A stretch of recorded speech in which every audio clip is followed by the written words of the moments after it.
देखिए, भगवत गीता एक ऐसा ग्रंथ है, जो कि साक्षात भगवान की वाणी है। बाकी जितने ग्रंथ हम पढ़ते हैं, सुनते हैं, वो टीका की गई या संतों ने अपना भाव लिखा या वेद व्यास जी महाराज के विषय में हमने आज चर्चा की। बहुत महान उपकार सनातन धर्म पे वेद व्यास जी ने किया और वेद व्यास जी का जो महात्म्य है, उसको कहा नहीं जा सकता है। क्योंकि संसार में ऐसा कुछ है ही नहीं, जो वेद व्यास जी ने ना लिखा हो। और जो वेद व्यास जी की वाणी में नहीं है, ऐसा कुछ होता ही नहीं है। सब कुछ लिख दिया व्यास जी ने। तो वो बात भी ठीक है, लेकिन भगवत गीता ऐसा दिव्य ग्रंथ है कि भगवत गीता साक्षात भगवत वाणी है, भगवान की वाणी है। तो इसलिए भगवत गीता की बड़ी भारी महिमा है। भगवत गीता के महात्म्य को भी हम निश्चित रूप से सुनेंगे।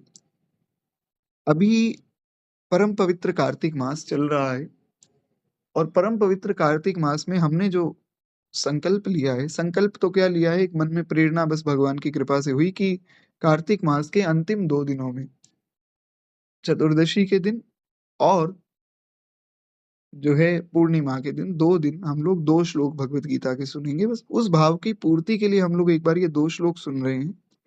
शेष जो भगवत गीता जी की चर्चा है, वो हम करेंगे। जब भगवान व्यवस्था बनाएँगे, कुछ दिनों में फिर हम पूरी भगवत गीता जी का एक-एक श्लोक भी सुनेंगे, भगवान निश्चित रूप से व्यवस्था बनाएँगे। पूज्य गुरुदेव भगवान से भी कुछ आज्ञा दास ने इस विषय में ली है। कुछ दिनों में महाराज जी की आज्ञा प्राप्त हो जाएगी, फिर और आनंद से हम लोग सुनेंगे। एक बार प्रेम से बोलिए भक्तवत्सल भगवान की जय। ये जो भाग है भगवत गीता वाला, ये मैं अलग से रिकॉर्ड कर रहा हूँ, क्योंकि आगे चल के जब हम भगवत गीता जी को पुनः शुरू करेंगे, तो उसमें ये जो 2 श्लोक हैं अलग से उस प्लेलिस्ट में मैं डाल दूँगा। तो जो आज कार्तिक महात्म्य की कथा हुई वो अलग से रिकॉर्ड हो गई और जो भगवत गीता का भाग है ये अलग से रिकॉर्ड हो रहा है। आज का दिन भी बहुत विशेष है क्योंकि आज कार्तिक शुक्ला चतुर्दशी है। आज के दिन भगवान आदि शंकराचार्य जी का कैलाश गमन हुआ था। वे भगवान शिव की सन्निधि में पहुँचे। साक्षात भगवान शिव ही थे, शंकरो शंकरा साक्षात। तो भगवान आदि शंकराचार्य जी को भी हम प्रणाम करें। उन्होंने भी यही कहा जो भगवत गीता का भाव है। आदि शंकराचार्य जी ने कितनी सुंदर बात कही। एक बार महाराज श्री आदि शंकराचार्य जी महाराज एक जगह से निकल रहे थे, तो उन्होंने देखा एक पंडित जी कोई बैठे हैं ब्राह्मण देवता और वो व्याकरण को याद कर रहे हैं, संस्कृत व्याकरण। बड़ी मुश्किल होती है संस्कृत व्याकरण। तो उसको जो है रट रहे हैं, डुक रहे करने एक श्लोक को रट रहे थे। तो बड़ी दया आ गई क्योंकि संतों का हृदय तो बड़ा कोमल होता है ना, संत हृदय नवनीत समाना। बड़ी दया आ गई श्री शंकराचार्य भगवान के मन में।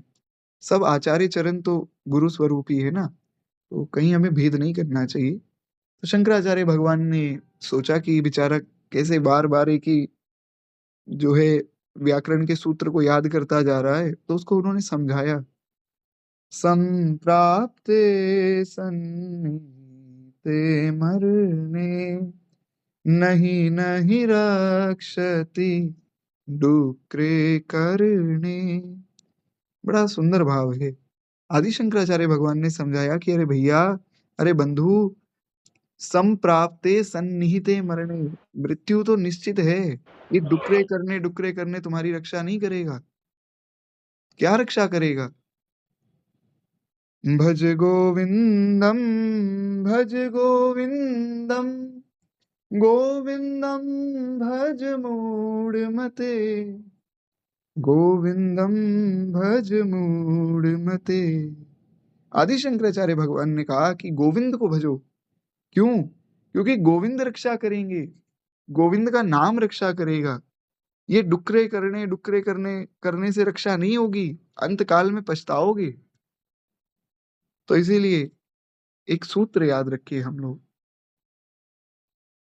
पुनरपि जननम पुनरपि मरणम पुनरपि जननी जिठरे शयनम भज गोविंदम गोविंदम भज मूढ़मते। आदि शंकराचार्य भगवान ने कहा कि बार बार जन्म हो रहा है, बार बार मर रहे हैं, बार बार जो है जननी के जिठर में उदर में शयन कर रहे हैं, फिर भी समझ नहीं आ रहा है कि कैसे कल्याण हो। भज गोविंदम गोविंदम भज मूढ़मते। गोविंद को भजना चाहिए। यही आदि शंकराचार्य भगवान का जो है उपदेश है। तो बहुत आदर से, क्योंकि साक्षात शंकर जी का स्वरूप है ना, बहुत आदर से हम उनके चरणों में प्रणाम करें, उनसे यही प्रार्थना करें कि हमें भी भगवान के चरणों में रति मिले। बोलिए आदि शंकराचार्य भगवान की जय। शंकर जी की कथा सुनी और आदि शंकराचार्य भगवान की चर्चा हो गई, और अब जो है उनके प्राण प्रिय भगवान कृष्ण की कही हुई गीता जी पर हम चर्चा कर रहे हैं। गीता जी का महात्म्य भी हम जब गीता जी शुरू करेंगे तब सुनेंगे। एक बात मैं निवेदन कर दूं, देखिए, भगवत गीता को भगवत गीता क्यों कहा गया? कहने को तो कृष्ण अर्जुन संवाद कह सकते थे, कृष्ण अर्जुन गीता कह सकते थे, अर्जुन कृष्ण गीता कह सकते थे, लेकिन भगवत गीता ही क्यों कहा गया? अब मैं हाथ जोड़कर विनम्र निवेदन कर दूं, ये जो भगवत गीता है ना, ये कोई सामान्य ग्रंथ नहीं है महाराज, ये कोई कथा नहीं है, सामान्य लीला नहीं है, ये बहुत गूढ़ ग्रंथ है, तो इसको बहुत सावधानी से सुनने की आवश्यकता है। अगर कहीं कुछ जो है असावधानी हो गई, तो विश्वास मानिए गीता जी समझ नहीं आ पाएँगी। तो इसलिए मेरी बहुत विशेष प्रार्थना है कि गीता जी को अगर समझना है तो बहुत सावधानी से हम लोगों को कथा को सुनना होगा। तो इसलिए बहुत सावधानी से सब लोग मेरे साथ बने रहिए। एक बार प्रेम से बोलिए भक्तवत्सल भगवान की जय। अब मैं कुछ सूत्र कह रहा हूँ क्योंकि गीता जी की चर्चा तो गंभीर होगी ही, तो थोड़ा सावधानी से सुनेंगे तो समझ आएगा। भागवत जी में एक भाव आया, भागवत जी में जो संवाद होते हैं, तो जैसे भगवत गीता आप पढ़ें, भगवत गीता आपने पढ़ी भी होगी, उसमें आया श्री भगवान उवाच, अर्जुन उवाच, संजय उवाच, धृतराष्ट्र उवाच भी है। धृतराष्ट्र का तो एक ही श्लोक है, प्रथम श्लोक। अब शुरू कर रहे हैं भगवत गीता, तो प्रथम श्लोक का मैं उच्चारण कर देता हूँ। बाकी जैसा मैंने निवेदन किया, फिर जब हम शुरू से शुरू करेंगे, तब तो पूरा सुनेंगे ही। और भगवत गीता कौन-सी सुन रहे हैं, ये भी निवेदन कर दूँ। परम श्रद्धेय परम पूज्य स्वामी श्री राम सुखदास जी महाराज के द्वारा टीका की हुई वर्ल्ड की सबसे बड़ी और सबसे सुंदर भगवत गीता की जो कमेंट्री है, जो टीका है, श्री साधक संजीवनी, उसका हम श्रवण कर रहे हैं। इसके बाहर आपको भगवत गीता में कुछ पढ़ने की आवश्यकता नहीं, क्योंकि इसके बाहर कुछ है ही नहीं। खोल के रख दिया उन्होंने पूरी भगवत गीता के एक-एक अक्षर को। इसलिए स्वामी जी को हम प्रणाम करें। एक बार प्रेम से बोलिए श्रद्धेय श्री स्वामी जी महाराज की जय। बहुत कृपा की है। आप जब सुनेंगे ना ये भगवत गीता, आपको पता लगेगा, कितनी अद्भुत कृपा है स्वामी जी की। महाराज, इससे ऊपर तो कुछ है ही नहीं। सबने अपनी-अपनी गीता जी का भाव लिखा, टीका लिखी, सब संतों को प्रणाम है, पर जो स्वामी जी ने लिख दिया ना, वो केवल लिखा नहीं है। उन्होंने जिया है गीता को, उनका जीवन गीता था, वो चलती-फिरती गीता थे। तो हमें यहाँ समझ आएगा। खैर, तो प्रथम श्लोक जो है, धर्मक्षेत्रे कुरुक्षेत्रे संवेतायुयुत्सवा मामका पांडवाश्चैव किम कुर्वत संजय। पूछा है धृतराष्ट्र ने कि धर्म क्षेत्र कुरुक्षेत्र में हे संजय, मेरे और पांडु के जो पुत्र हैं,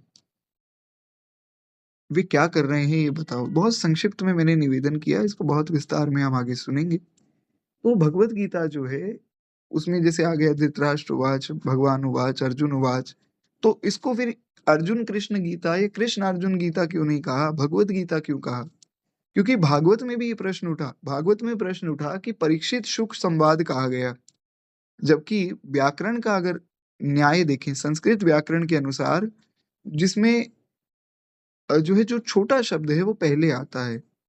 अब बहुत ज़्यादा तो संस्कृत दास ने तो नहीं पढ़ी है महाराज, ये तो ग्रंथ पढ़-पढ़ के थोड़ा-सा संस्कृत के श्लोक उच्चारण करने की क्षमता आ गई है। नहीं तो मैं सच्ची बात बताऊँ, 3-4 साल से लोग मेरे पीछे पड़े हुए हैं कि भैया भगवत गीता शुरू हो जाए, भगवत गीता शुरू हो जाए। लेकिन जब प्रथम बार मानस जी की कथा शुरू हुई तो सबने कहा आप साथ में भगवत गीता भी शुरू कर दो। तब मुझे डर ये नहीं था कि भगवत गीता में मैं कहूँगा क्या? क्योंकि कहने वाले तो महाराज जी हैं, गुरुदेव भगवान हैं। कथा तो उनको कहनी है, अपने को किस बात की चिंता? मुझे डर ये था कि मुझे तो संस्कृत आती ही नहीं, मैंने कभी पढ़ी ही नहीं।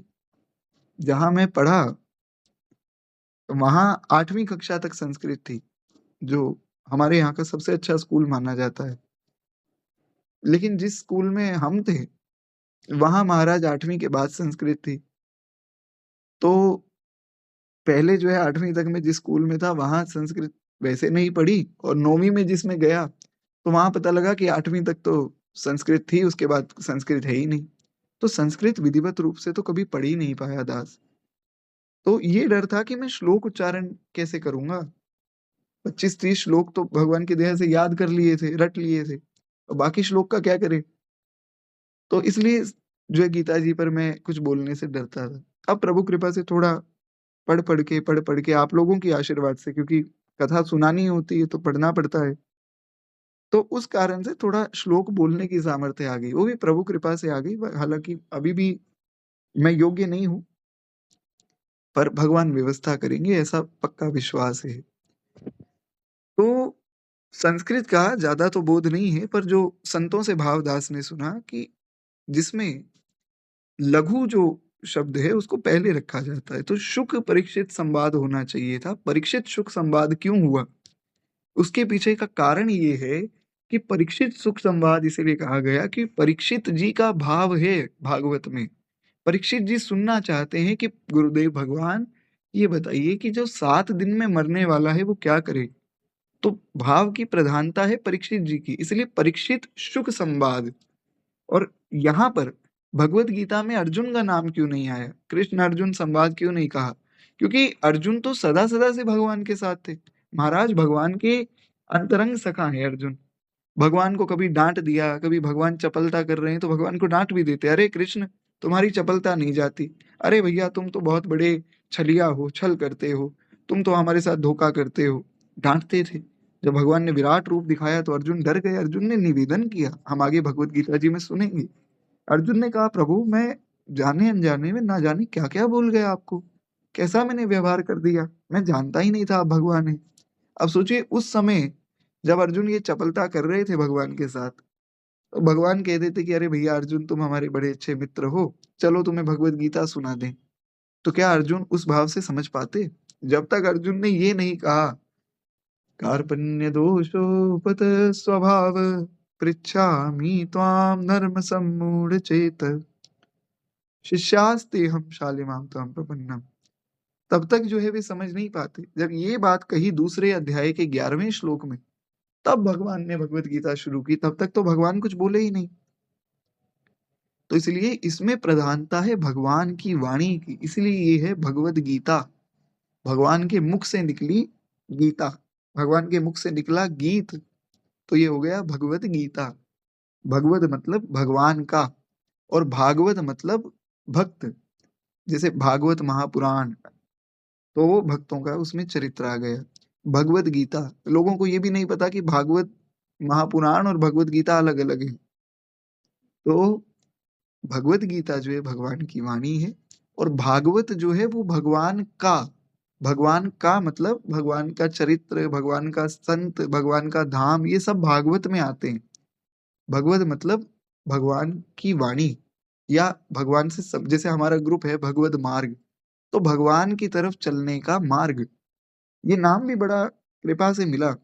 महाराज जब, क्योंकि सबने निवेदन किया कि भैया एक ग्रुप बनाया जाए, हम लोग उसमें जो है रामचरितमानस सुनेंगे।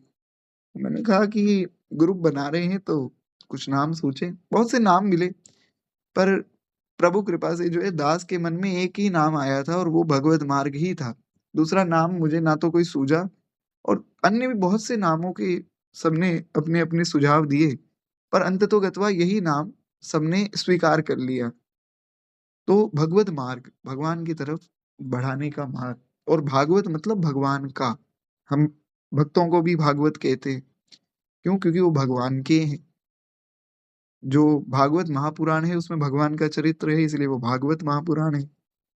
तो इसीलिए भगवत गीता और भागवत महापुराण, ये अलग-अलग जो हैं 2 ग्रंथ हैं। अब हम जो हमारा श्लोक है उसमें प्रवेश करें। बड़ा प्यारा, बड़ा अद्भुत श्लोक है। एक बार प्रेम से बोलिए भक्तवत्सल भगवान की जय। पहले श्लोक का उच्चारण करेंगे, उसके बाद जो है फिर हम श्लोक को आगे उसका व्याख्यान सुनेंगे। पहले मैं संबंध बता दूँ। अच्छा, स्वामी जी ने एक और विशेष बात कही अपनी गीता में। बाकी जितनी भी भगवत गीताएँ आप उनको पढ़ें। दास को सौभाग्य मिला 2-3 गीता जी पढ़ने का। बाकी भगवत गीता में क्या होता है, श्लोक आ गया, फिर श्लोक के एक-एक अक्षर का जो है विश्लेषण हुआ, इस अक्षर का क्या मतलब, इस अक्षर का क्या मतलब, फिर उसका जो है सरलार्थ आ गया, फिर उसकी व्याख्या हो गई। स्वामी जी ने क्या किया कि पहले उसका संबंध भी लिख दिया कि उससे पिछले श्लोक से उसका क्या संबंध है और ये श्लोक किस कॉन्टेक्स्ट में कहा जा रहा है। इतना विस्तार में किसी ने नहीं लिखा। संबंध क्या है? भगवत गीता के 9वें अध्याय का 22वां श्लोक जो है, वो मैं आप लोगों को सुना रहा हूँ। संबंध जो त्रयी धर्म का आश्रय लेते हैं, उनको तो जो है देवताओं से प्रार्थना, याचना करनी पड़ती है। जो केवल मेरा आश्रय लेते हैं, उनके योगक्षेम का वहन जो है, वो मैं करता हूँ। उनको किसी से कोई याचना नहीं करनी पड़ती। ये बात भगवान आगे के श्लोक में बताते हैं। यानी कि अब जो श्लोक हम सुन रहे हैं, उसमें बताते हैं। अनन्याश्चिन्तयन्तो मां ये जनाः पर्युपासते तेषां नित्यभुक्तानां योगक्षेमं वहाम्यहम्। अब एक-एक शब्द की व्युत्पत्ति हम करें। ये मतलब जो, अनन्या मतलब अनन्य, जना मतलब भक्त, माम मतलब मेरा, अनन्यास चिंतयन्तो, जो चिंतयंत कहा गया उसका मतलब चिंतन करते हैं। जो अनन्य भक्त मेरा चिंतन करते हुए, फिर आगे कहा पर्युपासते, मेरी भली भांति उपासना करते हैं। तेषाम नित्यभुक्तानाम, नित्यभुक्तानाम का मतलब मुझ में जो निरंतर लगे हुए हैं। तेषाम, तेषाम मतलब उन भक्तों का, योगक्षेम, योगक्षेम का मतलब जो अप्राप्त है उसकी प्राप्ति और प्राप्त की रक्षा।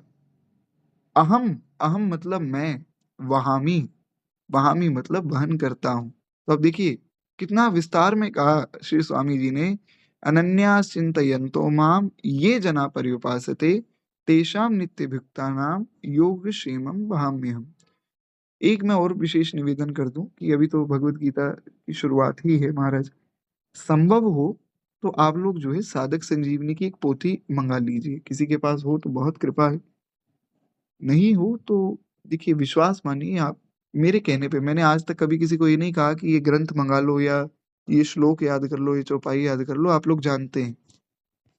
हाँ, रामचरितमानस के विषय में मैंने अवश्य कहा था कि मानस जी की पोथी मंगाइए, उसको रोज पढ़िए। ऐसा ही मैं भगवत गीता के विषय में कह रहा हूँ, क्योंकि मैं इसलिए बार-बार निवेदन कर रहा हूँ भगवत गीता आप मँगा लीजिए, क्योंकि भगवत गीता अगर आप सुन रहे हैं ना और साथ में खोल के बैठ जाएँगे, खोल के सुनेंगे, तो आपको और गूढ़ रहस्य समझ आएँगे और सावधानी से आप कथा को सुन पाएँगे।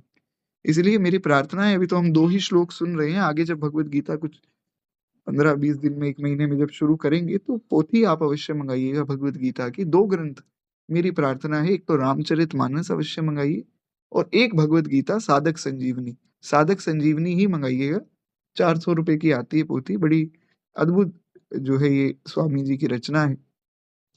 और गीता प्रेस का तो खूब उपकार है ही, बहुत विशाल पोथी है। पहले मैंने सोचा था ₹400 में तो छोटा-सा ग्रंथ आएगा, लेकिन जब मैंने देखा, तो महाराज इतना बड़ा ग्रंथ, क्योंकि गीता प्रेस का जो भाव है वो सदा से यही रहा है कि ज़्यादा से ज़्यादा लोग शास्त्रों को पढ़ें। चाहे हमें लॉस जो है हमारा हो जावे, फिर भी लोगों तक शास्त्र पहुँचे। ये गीता प्रेस की बहुत कृपा है। हाँ, ऑनलाइन भी मिल जाएगी, जो है अमेज़न वगैरह पे भी मिल जाएगी। तो लगभग ₹400 की पोथी है, ऑनलाइन भी इतने की ही है और गीता प्रेस की वेबसाइट भी है gitapressbooks.com, वहाँ से भी आप लोग ले सकते हैं। तो ख़ैर, एक बार प्रेम से बोलिए भक्तवत्सल भगवान की जय। तो भगवत गीता अवश्य मँगाइएगा और एक रामचरितमानस जी अवश्य मँगाइएगा। नित्य जो है भगवत गीता का 1 श्लोक और मानस जी के 5 दोहे अगर आप पढ़ते हैं, विश्वास मानिए आपका जीवन बहुत व्यवस्थित हो जाएगा। ख़ैर, तो यहाँ भगवान ने जैसा बताया, स्वामी जी ने एक-एक शब्द को बताया कि ये का मतलब है जो, अनन्या का मतलब अनन्य, जना का मतलब भक्त। तो इस प्रकार से जो अनन्य भक्त मेरा चिंतन करते हुए मेरी भली-भाँति उपासना करते हैं और मुझ में निरंतर लगे हुए हैं, उन भक्तों का योगक्षेम का वहन मैं करता हूँ। ये भगवान ने वचन दिया। अब इसकी व्याख्या स्वामी जी करते हैं। अब इसकी व्याख्या को आप सुनिए, आप सुनते रह जाएँगे जैसा मैंने निवेदन किया। इतना विशाल भगवत गीता की कमेंट्री कहीं नहीं है। अब स्वामी जी की व्याख्या हम सुनते हैं। स्वामी जी की बड़ी विशेषता है। स्वामी जी ने जो व्याख्या की वो एक श्लोक के एक-एक शब्द की व्याख्या की। एक-एक शब्द का पहले अर्थ बताया, वो सब गीता में बताया गया। लेकिन स्वामी जी की विशेषता ये है कि उन्होंने एक-एक शब्द की अलग-अलग व्याख्या की है। ये बड़ी कृपा है इस ग्रंथ की। साधक संजीवनी। और ये वास्तव में साधक संजीवनी ही है महाराज। तो सबसे पहले पहले चरण की व्याख्या करते हैं श्री स्वामी जी। स्वामी जी महाराज लिखते हैं, अनन्यास चिंतयन्तो मां ये जना पर्युपासते। कहते हैं जो कुछ देखने, सुनने और समझने में आ रहा है, वह सब का सब भगवान का ही स्वरूप है। उसमें जो कुछ परिवर्तन तथा चेष्टा हो रही है, वह सब की सब भगवान की ही लीला है। ऐसा जो दृढ़ता से मान लेते हैं, समझ लेते हैं, उनकी फिर भगवान की सिवाय कहीं और बुद्धि लगती ही नहीं। सरल शब्दों में जो व्यक्ति समझ लेता है, मान लेता है, अनन्य भाव से हर जगह भगवान को देखता है, जिसको ये समझ आ गया कि और कुछ है ही नहीं, हर जगह भगवान ही भगवान है, फिर उसकी बुद्धि और कहीं लगती भी नहीं है। कहते हैं वे भगवान में ही लगे रहते हैं, इसीलिए वे अनन्य हैं। इसीलिए यहाँ शब्द आया अनन्य। कहते हैं केवल भगवान में ही महत्ता और प्रियता होने से उनके द्वारा स्वतः भगवान का ही चिंतन होता है, क्योंकि उनको ये समझ आ जाता है कि सब कुछ भगवान का है, सब में भगवान है, और ये सारा विश्व ब्रह्मांड भगवान का ही स्वरूप है। तो इससे एक बात उनको ये समझ आती है कि भगवान को छोड़ के जब कुछ और है ही नहीं, जब और कुछ बना ही नहीं, भगवान को छोड़ के और कुछ है ही नहीं, तो फिर चिंतन भगवान का ही करना चाहिए। तो इसलिए उनका चिंतन केवल भगवान का ही होता है। बस इतनी बात समझनी है। हम इस शरीर को अपना माने बैठे हैं, इस मिथ्या संसार को अपना माने बैठे हैं, इसलिए हमें भ्रम हो रहा है।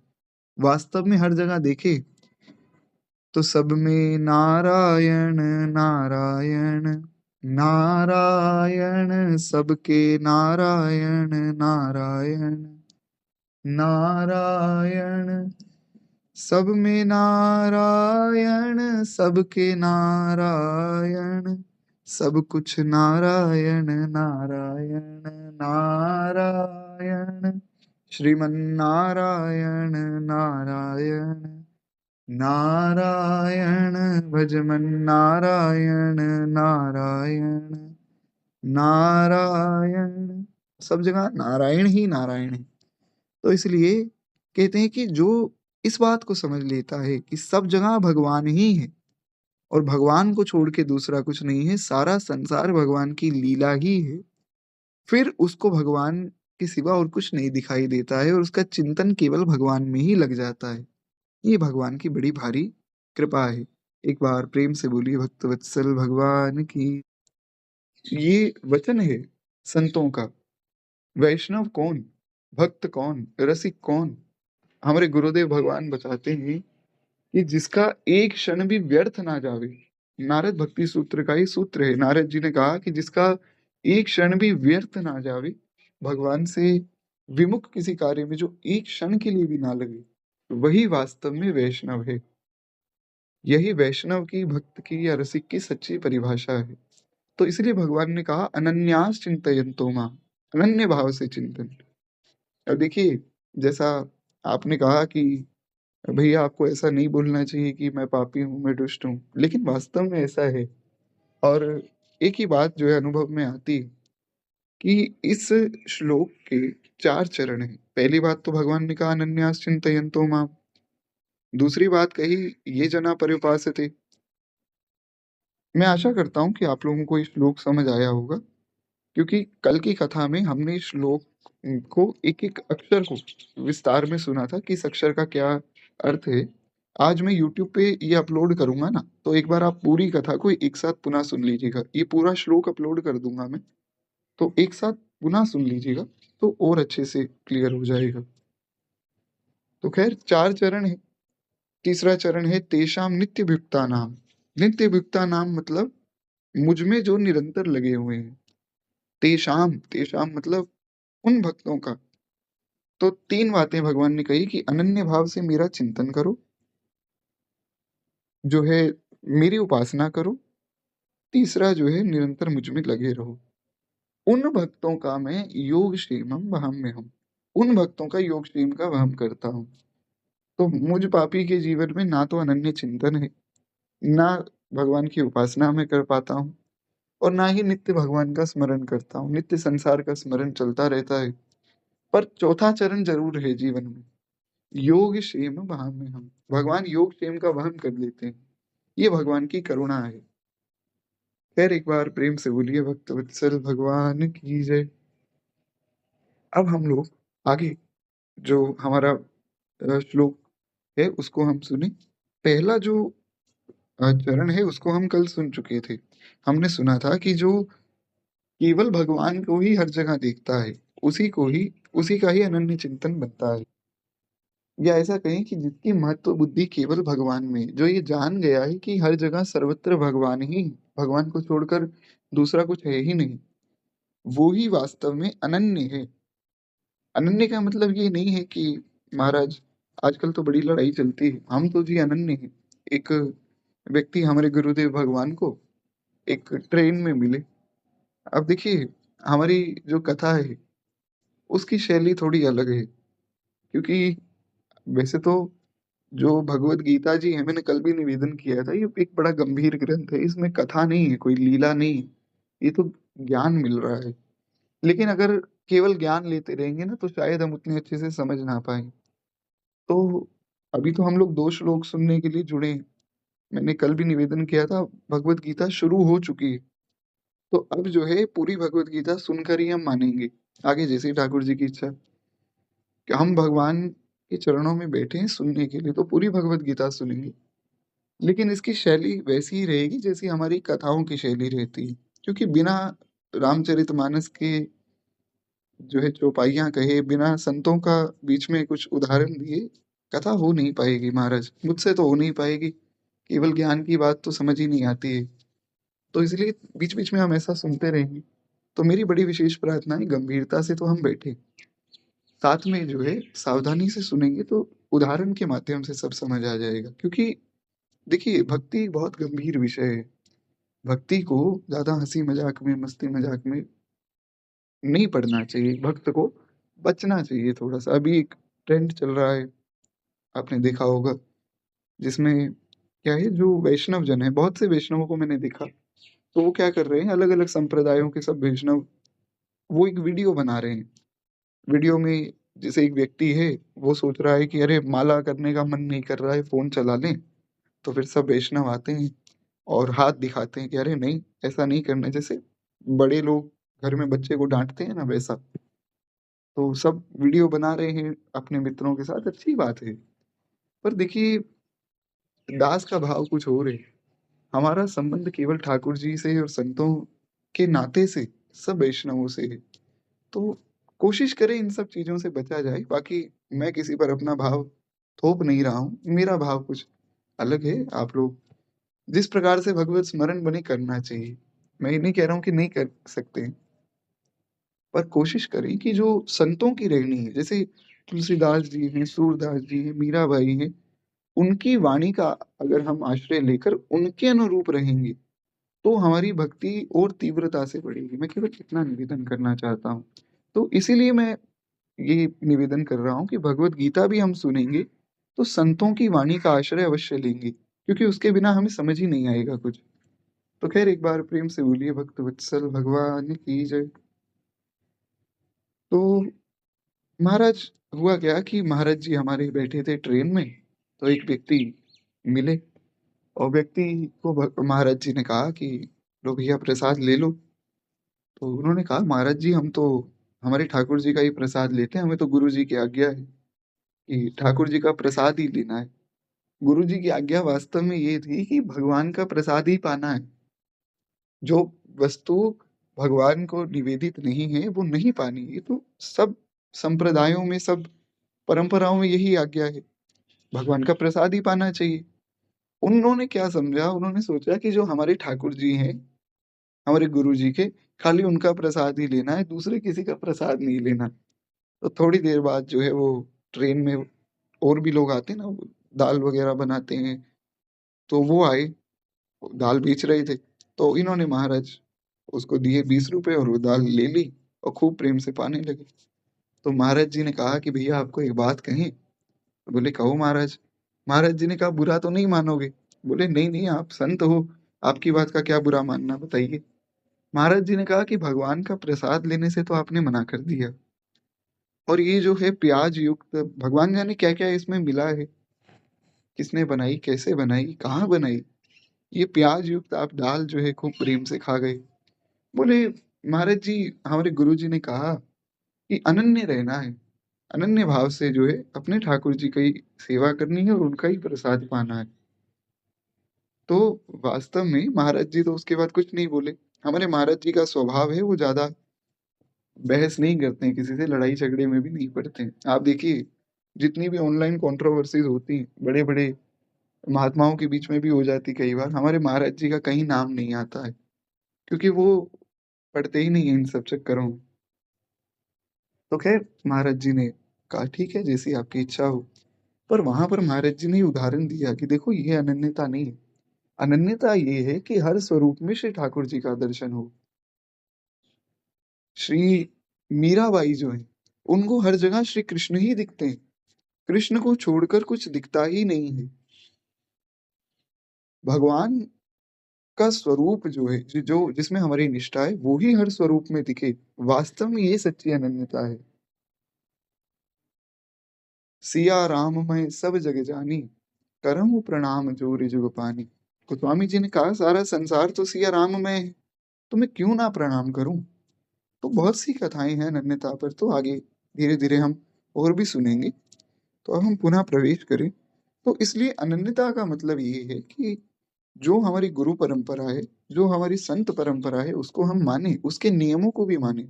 अच्छी बात है, गुरु परंपरा के अनुरूप ही नियम पालन हो। पर भगवान के स्वरूपों में या भगवान के धाम में या भगवान के नाम में भेद ना समझे, इसको अनन्यता कहा जाता है। सब स्वरूपों में हमारे ठाकुर जी ही विराजमान है, ऐसा भाव करना चाहिए। और दूसरा है ही कौन, हमारे इष्ट को छोड़कर संसार में दूसरा कोई है ही नहीं। इसलिए गोपियां कहती हैं कि जित देखूं तित श्याम वही, हर जगह श्याम ही श्याम दिख रहे हैं, दूसरा कोई दिखता ही नहीं। तो इसलिए अब यहाँ पर श्री स्वामी जी ने अनन्या का भी विस्तार किया। स्वामी जी की भगवत गीता के लिए मैंने कल भी निवेदन किया था, आज मैं पुनः निवेदन करूं। देखिए, दो ग्रंथ आप लोगों को मंगाने चाहिए, एक तो रामचरितमानस और एक भगवत गीता। कल भी मैंने निवेदन किया था, भगवत गीता में साधक संजीवनी। बाकी मैं कभी किसी को ये नहीं कहता हूँ कि आप कोई ग्रंथ मंगा लीजिए या कोई आप जो है चौपाइयाँ श्लोक याद कर लीजिए, लेकिन गीता जी के लिए मेरी प्रार्थना है, साधक संजीवनी मंगा लीजिए एक, और एक रामचरितमानस जी। ये दो ग्रंथ अगर आप मंगा लेंगे तो आपको और सुविधा हो जाएगी कथा सुनने में। अभी तो भगवत गीता के दो श्लोक हम सुन रहे हैं ना, तो 15 दिन बाद, 20 दिन बाद जब दोहावली जी पूर्ण हो जाएंगी तो भगवत गीता हम शुरू से शुरू कर देंगे। तो आपको और सुविधा हो जाएगी। आप सुबह सुबह अगर कथा सुनने बैठेंगे और भगवत गीता जी की पोथी को खोल कर बैठेंगे ना, तो आपको सुनने में समझने में और सुविधा होगी, क्योंकि भगवत गीता बहुत गंभीर ग्रंथ है। तो ये दो जो है ग्रंथ आप मंगाइए, गीता प्रेस गोरखपुर की वेबसाइट से भी मिल जाएंगी, ऑनलाइन अमेजोन वगैरह पे भी है। और जो है आसपास कहीं कोई ऐसी दुकान हो जहाँ भगवान की सेवा की सामग्री मिलती हो, वहां से भी मिल जाएगी। साधक संजीवनी तो हर जगह मिल जाती है। और भगवत गीता के श्लोक भी अगर आप लोगों को याद करने होंगे तो वो भी मैं बता दूंगा, कुछ कुछ श्लोक हम याद कर लेंगे। जैसे एक श्लोक तो यही है, ये भी याद किया जा सकता है। याद करना कैसे है उसकी भी मैं एक विधि आपको बता दूं। भगवत गीता में हर श्लोक का विस्तार दिया हुआ है। जैसे ये जो श्लोक है, अनन्यास चिन्तयन्तो माम ये जना पर्युपासते तेषां नित्ययुक्तानां योगक्षेमं वहाम्यहम्। उसके बाद जो है इसका, इसके आगे व्युत्पत्ति दी गई, इसका विस्तार दिया गया, ये अनन्या जना, तो एक एक शब्द को अलग अलग रखा गया। तो ऐसे एक एक शब्द को अलग अलग पढ़ के जब आप पुनः श्लोक को पढ़ेंगे ना, तो आपको और सुविधा हो जाएगी। तो 3-4 बार पढ़ेंगे तो आपको श्लोक समझ आ जाएगा, फिर आपको पढ़ने में और आसानी हो जाएगी। नहीं तो एक और तरीका मैं बता देता हूँ, गूगल पे श्लोक का नंबर लिखिए, वहां पे एक वेबसाइट है वेदाबेस.io या ऐसा कुछ है। तो उसमें उन्होंने क्या किया कि श्लोक भी है उनके पास और साथ में वो बोला भी हुआ है। तो ऐसी कोई भी वेबसाइट मिल जाएगी, बहुत सी वेबसाइट है, उन पे जो श्लोक जहाँ बोला गया है, उस रिकॉर्डिंग को आप 2-3 बार सुनिए, फिर श्लोक को पढ़िए। फिर वो आपको याद हो जाएगा। लगभग 3-4 साल पहले जब मैं पहली बार भगवत गीता पढ़ रहा था, तो मुझे तो महाराज बचपन से ही, मैं तो अहंकारी हूँ। मुझे ये था कि ज़्यादा से ज़्यादा श्लोक याद कर लूँ, तो मेरा खूब नाम हो जाएगा कि अरे! इनको तो बहुत से श्लोक आते हैं। और मैं तो ऐसे ही याद करता था। तो एक तरह से रट लेता था, और भगवान की इतनी सुंदर व्यवस्था है कि संस्कृत के श्लोक व्यक्ति भूलता भी नहीं है जल्दी। ये मैंने देखा है। हिंदी की या इंग्लिश की कोई बात होगी तो आप भूल भी सकते हैं। संस्कृत का श्लोक व्यक्ति भूलता नहीं है। बड़ी विशेषता है संस्कृत की। तो एक बार अगर आपको अच्छे से याद हो जाएगा ना, फिर आप भूलेंगे नहीं। तो अगर आप याद करना चाहें, तो जो-जो श्लोक बहुत विशेष हैं, उन पे मैं आपको बता दिया करूँगा। आप लोग लिख भी सकते हैं एक जगह, या अगर आपके पास पोथी है भगवद गीता जी की, तो वहाँ पर आप निशान भी, अपना एक चिन्ह भी बना सकते हैं। तो हाँ, ग्रंथ की एक मर्यादा है, ग्रंथ पे पेन आदि ना चलाइए। हाँ, पेंसिल से अगर आप कुछ लिखना चाहें, किसी अक्षर का, किसी शब्द का कुछ विशेष भाव, उसको लिखा जा सकता है। तो ये सब कुछ मर्यादाएँ हैं जो भगवद गीता की कथा शुरू होने से पहले बतानी आवश्यक थी, एक भूमिका बनानी आवश्यक थी, इसलिए मैंने निवेदन किया। तो एक बार प्रेम से बोलिए भक्तवत्सल भगवान की जय। और किसी को कोई श्लोक याद ना हो तो बिल्कुल डरने की बात नहीं है। मैंने पहले भी निवेदन किया था कि मेरी थोड़ी-सी शैली अलग है, मैं बैठकर आपको सारे श्लोक याद कराता रहूँ, आप करते रहें। मुझे ऐसा लगता है कि उसमें बहुत ज़्यादा विशेष लाभ नहीं है, लाभ तो है, पर मेरा मानना है उसमें बहुत विशेष लाभ नहीं है। क्योंकि अभी हमने सुना भक्ति एक बहुत गंभीर विषय है, तो हम गंभीरता से उसको धारण कर लें, मान लें उस बात को, वो ज़्यादा श्रेष्ठ है।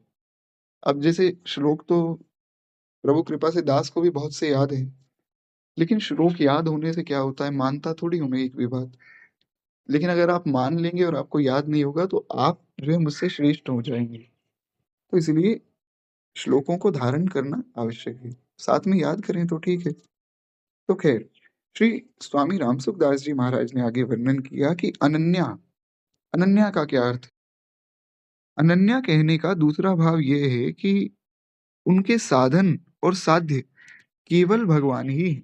हमारे जो वैष्णव संप्रदाय हैं, उनका मूल जो फ़िलॉसफ़ी है, मूल जो दर्शन है हमारा, वो क्या है कि साधन भी भगवान है और साध्य भी भगवान है। ऐसा नहीं कि केवल साध्य भगवान है, ऐसा नहीं होता है। जब हमारी दीक्षा हुई थी, हमें हमारे गुरुदेव भगवान ने यही कहा था कि देखो, अब तुम शरणागत हो गए हो सब लोग, तो अब जो है तुम्हारा साध्य तो ठाकुर जी हैं ही। साध्य मतलब जिसको हमें पाना है, तो वो तो भगवान है ही, जिसके द्वारा पाना है वो भी भगवान है। भगवान को किसी साधन से नहीं पाया जा सकता है। तो मैंने कल भी निवेदन किया था कि जब भगवान को ही पाना है, भगवान के द्वारा ही पाना है, और वैष्णव को और कुछ करने की आवश्यकता ही नहीं है। क्योंकि भगवान को किसी साधन से थोड़ी पाएँगे, तो हम साधन करें क्यों? हम क्यों इतना नाम जपें, क्यों इतनी कथा सुनें? वो इसलिए सुनें कि अगर वैष्णव नाम जप नहीं करेगा, कथा नहीं सुनेगा, तो महाराज वो करेगा क्या? और कोई वैष्णव कृत्य है कहाँ? आजकल तो ख़ैर रील चल गई है, सब लोग रील बनाते रहते हैं। लेकिन वो भी कोई बहुत उत्तम पक्ष नहीं है। ठीक है, जो बना रहे हैं, मैं किसी का विरोध नहीं कर रहा हूँ, बारंबार मेरा यही निवेदन है। कोई ऐसा ना सोचे कि मैं किसी का विरोध कर रहा हूँ, जो बना रहे हैं अच्छी बात है। पर अगर हम भजन नहीं करेंगे, कीर्तन में नहीं बैठेंगे, कथा में नहीं बैठेंगे, तो फिर जो है हम कुसंग की ओर बढ़ेंगे। इसलिए वैष्णव की दिनचर्या है। इससे भगवान मिलेंगे ऐसा नहीं, भगवान अपनी कृपा से मिलेंगे। लेकिन ये हमें करना है ताकि भगवान की प्रसन्नता मिले। अगर हम भगवान के शरणागत हैं, तो उनकी प्रसन्नता के लिए हम ये कार्य करें, क्योंकि भगवान की प्रसन्नता ही हमारा जीवन होना चाहिए। शरणागत का जीवन है भगवान की प्रसन्नता। श्री किशोरी जी से एक बार ललिता जी ने, विशाखा जी ने पूछा कि किशोरी जी, ये श्याम सुंदर आपको इतना परेशान करते हैं, आप इनको फिर भी कुछ नहीं कहती हैं। श्री किशोरी जी का स्वभाव तो बड़ा कोमल है महाराज। सरस किशोरी बयस की थोरी, सरस किशोरी।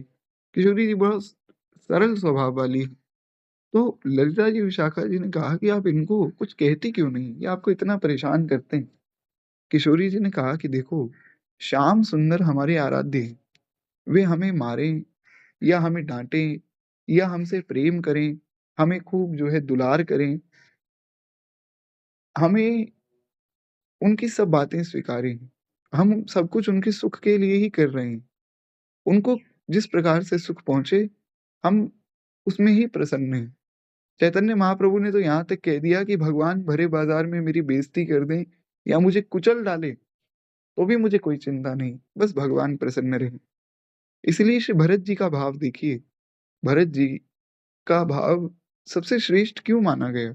सबसे श्रेष्ठ भक्ति मानी गई गोपियों की। गोपियों से भी श्रेष्ठ भक्ति मानी गई श्री भरत लाल जी की। गोपियों का जो प्रेम है, उनको वो प्रेम दिया है भरत जी ने। या ऐसा कहूँ कि संसार को प्रेम दिया है भरत जी ने। इसीलिए श्री वशिष्ठ जी ने कहा कि विश्व भरण पोषण कर जोई, ताकर नाम भरत अस होई। श्री वशिष्ठ जी ने कहा कि जो विश्व का भरण पोषण करेगा, उसका नाम भरत होगा। तो ये भरत जी पूरे विश्व का, पूरे संसार का भरण पोषण करने वाले हैं। किस चीज से भरण पोषण? भरत जी किसी के घर में महाराज राशन थोड़ी भिजवा रहे हैं। भरण पोषण करते हैं वो प्रेम से, अनाज से नहीं, धन से नहीं, प्रेम से। तो सारे संसार को प्रेम दिया भरत जी ने। और उनका भाव क्या है? जेहि विधि प्रभु प्रसन्न मन होई, करुणा सागर कीजिए सोई। प्रभु जिस विधि से आप प्रसन्न हो, आप वो कीजिए। हमें उसी में ही प्रसन्नता है। तो इसलिए साधन भी भगवान और साध्य भी भगवान। इसलिए श्री व्यास जी महाराज कहते हैं, काहू के भल भजन को, काहू के आचार, प्यास भरोसे कुंवर के, सोवत पाँव पसार। एक बार प्रेम से बोलिए भक्त वत्सल भगवान की जय। कहते हैं कि केवल भगवान की ही शरण होना चाहिए, उन्हीं का ही चिंतन करना चाहिए, उन्हीं की ही उपासना करनी चाहिए और उन्हीं को ही प्राप्त करना है। ऐसा जो है दृढ़ भाव एक भक्त का हो जावे। भगवान के सिवाय उनका कोई अन्य भाव है ही नहीं। जो भक्त हैं भगवान के, वो भगवान को छोड़कर दूसरा कुछ मन में भाव नहीं करते। एक संत हुए, उनके यहाँ कोई व्यक्ति जो है स्वर्ण का एक कुछ महाराज हाथ के लिए कुछ बनाकर लेकर गया। सोने की कुछ आइटम थी, शायद कंगन था या कुछ ऐसा था। तो बहुत अच्छा उसने बनाया। वो संत भगवान बोले कि देखो ऐसा है कि तुम अगर ये पूरी धरती भी सोने से रंग दोगे या इस पूरी धरती में पत्थर हटाकर सोना भर दोगे ना, तो भी मुझे कोई इस सोने का लालच नहीं होगा। क्यों महाराज? क्योंकि मैं श्री कृष्ण के प्रेम को प्राप्त कर चुका हूँ और उस प्रेम से ऊपर मुझे कुछ दिखता ही नहीं।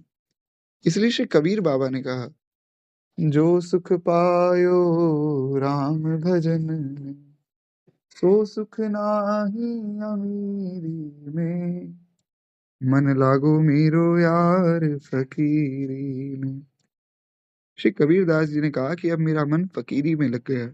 जो सुख मैंने भगवान के भजन में पाया, वो सुख कहीं भी नहीं है। इसीलिए श्री मलुकदास जी कहते हैं कि जिनता को जन्म दीनो, ताको ना भजन कीनो, जन्म तो सिरानो जात, लोहे कैसो ताप रे, राम कहो राम कहो राम कहो बावरे, अवसर ना चूक भोंदू, पायो भलो दावरे। और इस पद के अंतिम चरण में मलुकदास जी ने एक बड़ी प्यारी बात कही। हम मलुक वाणी जी भी सुनेंगे, प्रभु कृपा से भगवान व्यवस्था बनाएंगे तो मलुकदास जी के सारे पद हम वहां सुन लेंगे।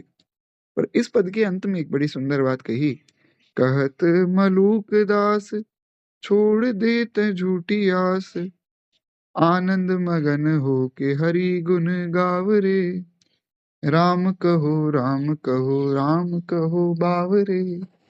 मलुकदास जी कहते हैं सारा संसार झूठा है, तो इसकी झूठी आशा को छोड़ो और आनंद मग्न होकर भगवान के गुणों को गाओ। क्यों? क्योंकि भगवान ही एकमात्र ऐसे हैं जिनकी शरण को ग्रहण किया जा सकता है। तो इसलिए श्री स्वामी जी महाराज ने भी यही बात यहाँ निवेदन की। कहते हैं भगवान के सिवाय उनका अन्य कोई भाव है ही नहीं, क्योंकि भगवान के सिवाय अन्य सब कुछ नाशवान है, सब नष्ट हो जाएगा। अतः उनके मन में भगवान के सिवाय अन्य कोई इच्छा नहीं है। अपने जीवन निर्वाह की भी इच्छा उनके मन में नहीं है, इसीलिए वे अनन्य हैं, उनको ही अनन्य कहा जाता है। तो वे खाना-पीना, चलना-फिरना, बातचीत करना, व्यवहार आदि जो कुछ भी कर्म करते हैं, वो भगवान की उपासना बन जाती है। कैसे? उदाहरण उदाहरण मैं आपको देता हूँ, एक बड़ा प्रत्यक्ष और बड़ा सुंदर उदाहरण है पूज्य श्री प्रेमानंद बाबा का। आप देखिए, प्रेमानंद बाबा के यहाँ जितने लोग आते हैं, चलकर आते हैं, जो भी गया, धाम में गया या किसी संत के पास गया, चलकर गया, तो उसका चलना हुआ भगवान के लिए, उसका बोलना हुआ। बाबा महाराज से बहुत से लोग प्रश्न करते हैं, सुबह लोग लेकर आते हैं अपने प्रश्न लिखकर, तो पूज्य बाबा उसका उत्तर देते हैं। तो बातचीत करना हो गया भगवान के लिए, खाना-पीना भगवान के लिए कैसे हो गया कि भगवान का प्रसाद पाना है। उसके बाद चलना-फिरना, बातचीत करना, व्यवहार करना, व्यवहार भी भगवान के लिए। मैं आपको इसका भी एक उदाहरण देता हूँ। मेरी आवाज़ क्लियर आ रही है ना आप लोगों को? जी, तो ख़ैर एक बार की बात है, हमारे पूज्य महाराज जी ने निवेदन किया कि वैष्णव को किसी के विवाह में नहीं जाना चाहिए, क्यों विवाह में पता नहीं क्या बना है, कैसे बना है, किसने बनाया है। ठीक है, बधाई दें, आप खूब मंगल की कामना करें, पर विवाह आदि में पाना नहीं चाहिए। तो एक व्यक्ति ने प्रश्न किया कि महाराज जी, अगर विवाह में नहीं पाएँगे, तो अगले व्यक्ति को बहुत बुरा लगेगा, क्योंकि विवाह आदि में यही तो होता है, लोग कहते हैं भई भोजन करके जाना। तो महाराज जी ने उसका एक समाधान दिया कि आप ऐसा करो, व्यवहार के लिए कुछ पाना है और भगवान के लिए प्याज़ नहीं पाना है, तो क्या करें? तो जिसके विवाह में आप जाएँ, उनको आप हाथ जोड़कर ये प्रार्थना उनसे करें कि देखो भैया, यहाँ का हम कुछ पा नहीं सकते हैं, अवैष्णव के यहाँ तो वैसे भी नहीं पाना चाहिए। तो ऐसा करेंगे कि क्योंकि विवाह हो रहा है, खूब सुंदर अवसर है, तो फल जो है वो आप ले आइए, भगवान को भोग लगाकर हम फल पालेंगे और आपके सामने बैठकर पालेंगे। आपको खूब हम मंगल बधाई देते हैं, खूब आपका मंगल हो, जिनका विवाह हो रहा है उनका खूब मंगल हो, भगवान का खूब भजन बने उन दिव्य दंपति से, पर हम पाएँगे नहीं, ऐसा। तो ये हो गया व्यवहार करना, व्यवहार भी भगवान के लिए किया जा सकता है। अभी जो है आज ही एक स्वप्न भी हुआ दास को। अब दिक्कत ये है कि मैं वो स्वप्न भूल गया हूँ। पूज्य महाराज जी के संबंध में कुछ स्वप्न हुआ था, उसमें भी कुछ व्यवहार की बात आई थी। अब वो क्या बात थी मुझे ध्यान में नहीं आ रही। आएगी तो मैं आप लोगों को सुना दूँगा। उसमें भी व्यवहार की ही कुछ बात हो रही थी कि वैष्णव का व्यवहार संसार के प्रति कैसा हो। तो कहते हैं कि वह सब भगवान की ही उपासना बन जाती है, क्योंकि वे सब काम भगवान की प्रसन्नता के लिए किए जा रहे हैं। मुख्य बात है तत्सुख सुखित्वम, भगवान के सुख का विचार हमें करना है, भगवान को किस प्रकार से सुख मिले। पूज्य गुरुदेव भगवान जो है केली कुंज में पधारे, तो पूज्य प्रेमानंद बाबा ने प्रार्थना की महाराज जी कुछ विनय पत्रिका से सुनाइए। तो महाराज जी सुनाने लगे तो बाबा जो है अपने आसन से उतरकर नीचे बैठ गए। क्यों? क्योंकि पद्धति यही है, गुरु शिष्य परंपरा ही यही है कि जो वक्ता हैं वो ऊँचे आसन पर बैठें, श्रोता नीचे बैठे। और धन्य है भारतवर्ष की ऐसी परंपरा और पूज्य श्री प्रेमानंद बाबा का भाव कि हालाँकि उनको आवश्यकता नहीं है और उनके पास तो महाराज कारण भी है। ये तो कहें कि मेरी तो जी किडनी फ़ेल है, मुझे तो मना किया है डॉक्टर ने, फिर भी वे बैठे। क्यों? क्योंकि अगर हम मर्यादा पालन नहीं करेंगे, तो बाकी लोग भी नहीं करेंगे। वो सोचेंगे अरे बाबा भी तो अपने आसन पे बैठे थे। तो ये है संतों का एक हमारे प्रति उपकार। कितनी कृपा वे करते हैं कि खुद को कष्ट देकर भी मर्यादा को नहीं छोड़ा, ताकि हम लोग ना छोड़ें। उनको कोई आवश्यकता नहीं कि वे तिलक स्वरूप को नित्य धारण करें, क्योंकि उनका जीवन ही तिलक हो चुका है। उनका पूरा श्रीअंग जो है, श्री विग्रह जो है वो तिलक स्वरूप ही है, फिर भी वे कर रहे हैं। नित्य आकर सुबह सत्संग कर रहे हैं, रात को पदयात्रा कर रहे हैं, क्यों? ताकि जन कल्याण हो। इसलिए कहा श्री कबीरदास जी ने कि संत ना होते जगत में तो जल मरता संसार। ये संतों की कृपा है। एक बार प्रेम से बोलिए पूज्य बाबा महाराज की जय। तो बाबा जो हैं वे नीचे बैठे। बैठे तो महाराज जी को बड़ा संकोच हुआ। महाराज जी ने कहा, "नहीं, नहीं, आप अपने आसन पर बैठिए, हम पद सुना देंगे पर नीचे नहीं बैठना है।" लेकिन बाबा ने कहा, "नहीं, हमारी प्रसन्नता के लिए कृपा करके हमें जो है आप ऐसे ही पद सुनाइए हमारी प्रसन्नता के लिए।" तो प्रसन्नता भक्तों की, वैष्णवों की, संतों की और भगवान की, वही हमारा उद्देश्य होना चाहिए। खैर एक बार प्रेम से बोलिए भक्त वत्सल भगवान की जय। तो इस प्रकार से ये हो गया अनन्य का भाव। आगे तेषाम नित्यभियुक्ता नाम का भाव देते हैं श्री स्वामी जी कि जो अनन्य होकर भगवान का ही चिंतन करते हैं, भगवान की ही प्रसन्नता के लिए सब काम करते हैं, उन्हीं के लिए नित्यभियुक्ता नाम पद आया है। यानी कि उनका पूरा जीवन जो है, जिनका भगवान के लिए सोना, भगवान के लिए उठना, भगवान के लिए खाना-पीना, चलना-फिरना, उन्हीं को ही नित्यभियुक्ता नाम कहा गया। इसको दूसरे शब्दों में इस प्रकार से समझें कि वे संसार से विमुख हो गए हैं। यह उनकी अनन्यता है। संसार से जो है उन्होंने मुख फेर लिया, ये अनन्यता है। दूसरी तरफ है भगवान। मैं आपको एक उदाहरण दे देता हूँ। जब गुरु दीक्षा होती है, तो गुरुजी क्या करते हैं? गुरुजी केवल दिशा बदलते हैं और कुछ नहीं करते हैं गुरुजी। जीव क्या स्वरूप है भगवान की प्राप्ति, लेकिन जीव उसको भूल गया है।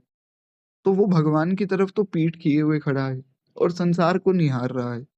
गुरुजी आते हैं, गुरुजी उसकी दिशा को बदल देते हैं, तो भगवान की तरफ उसका मुख कर देते हैं और संसार की तरफ पीठ कर देते हैं। तो जब ऐसा हो जाता है, भई अनन्यता हो जाती है।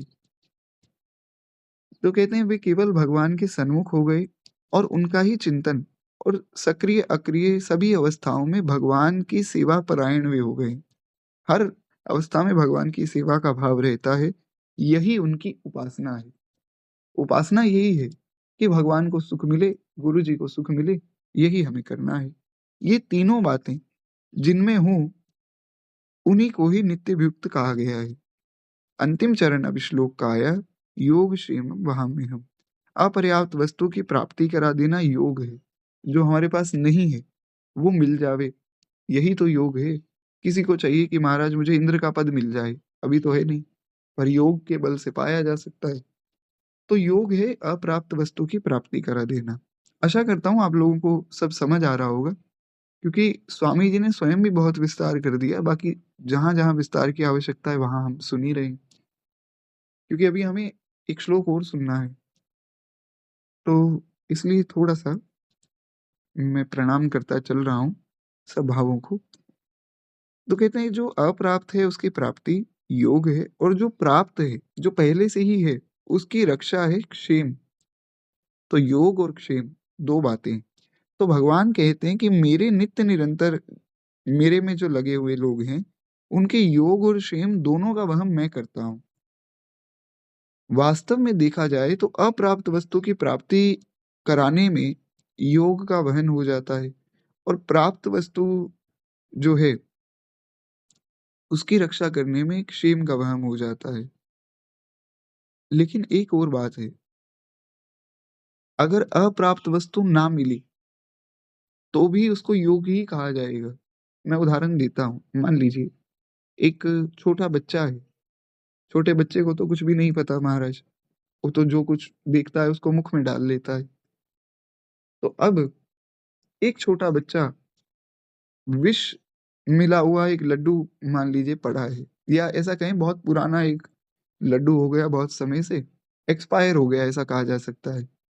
तो अब अगर वो उसको पाएगा, तो उसके स्वास्थ्य को बहुत हानि पहुँचेगी, माता ये बात जानती है। तो अगर माता देखे कि वो बालक उस लड्डू को पाने लगा है, उसके हाथ से छीनेगी, हो सकता है कि उसको थोड़ा डाँट भी दे, कुछ महाराज उसकी सेवा भी कर दे, कुछ एक आधा थप्पड़ भी लगा दे। बालक सोचेगा कि अरे! कैसी माता है, मैं लड्डू पाना चाहता हूँ, पाने नहीं दे रही। पर माता जानती है कि अगर ये पाएगा तो इसका नुकसान है, तो इसलिए वो उसको डाँट भी देती है। उसी प्रकार से भगवान हमारे पास जो नहीं है, उसको प्रदान करेंगे, वो भी योग है और जो है, जो क्षमा चाहूँगा जो नहीं है और जो हम चाहते हैं, पर उसको नहीं प्रदान करेंगे, वो भी योग है। दोनों बातें हैं। देखिए, स्वामी जी की भगवद गीता की यही तो एक विशेषता है कि ये जो भगवद गीता है, ये बड़ी प्रैक्टिकल गीता है। सबने कमेंट्री की, सबने खूब जो है अपने भाव लिखे और सबके भावों को मैं प्रणाम करता हूँ। सबने बहुत सुंदर भगवद गीता पर टीका की। पर स्वामी जी ने इतना ज़्यादा विस्तार कर दिया ना कि बहुत सरलता से ये साधक संजीवनी समझ आ जाती है। इसलिए हमने साधक संजीवनी ही शुरू की, क्योंकि बहुत ज़्यादा सरल हो गई। जितना ज़्यादा विस्तार करते रहेंगे उतना ही सरल हो जाएगा ना।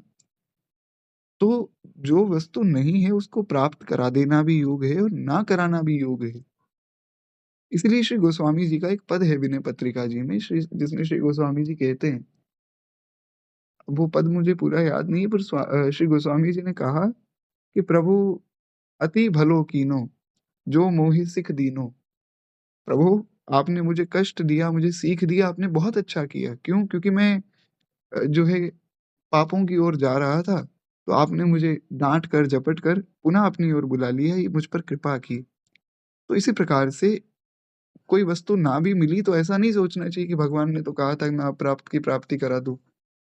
हो सकता है कि वो हमारे लिए हितकर ना हो। तो ख़ैर एक बार प्रेम से बोलिए भक्तवत्सल भगवान की जय। कहते हैं कि इस प्रकार से जिसमें भक्त का हित होता है वही वस्तु भगवान प्रदान करते हैं।